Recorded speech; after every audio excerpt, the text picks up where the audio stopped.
All right, to go over the graphing a little bit more in detail. Okay, I have it here. I've got this whiteboard on my tablet. So to go over this a little bit more in detail. So I drew this out again.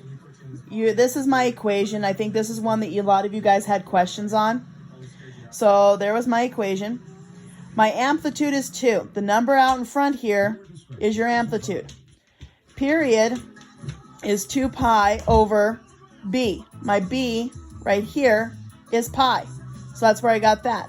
Simplify that, my period's at 2. Okay, cycle is pi. That's your b. Frequency is 1 over pi. So when I did this out, I drew my amplitudes. Always put those 4 points down there.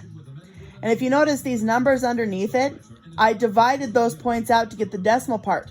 The reason why I did that, because when I'm multiplying those by my frequency, the pi's are going to cancel, so now I'm just left with decimals.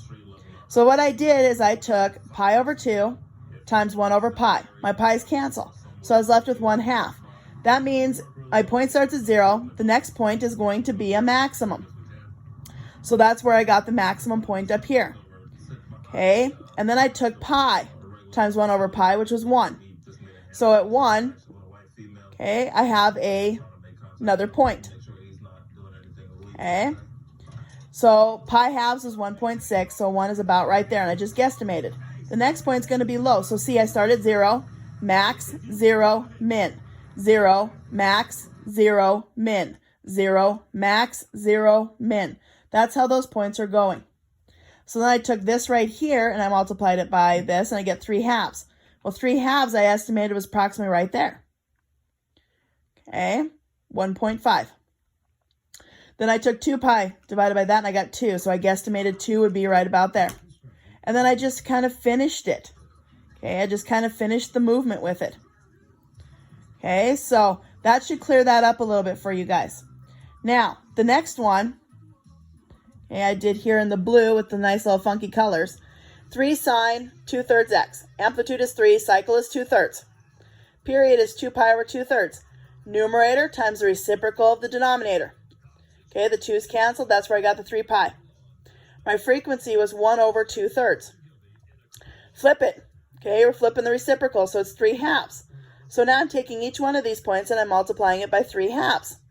So I took pi halves by 3/2. Those canceled. What was I left with? 3 pi. Okay, no, sorry. That'd be 3 pi over 4. Okay, so where 3/4 was, it has to be a max. Again, 0. Then comes the max. 3/4 is about right there. Because if this is 1/2 and that's 1, 3/4 is about right there.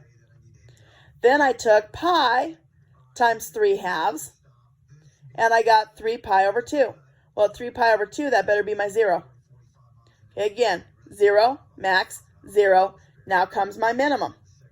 So I took 2 pi times 3/2, and I get, okay, if I do 2 pi times 3/2, the 2's cancel, I'm left with 3 pi.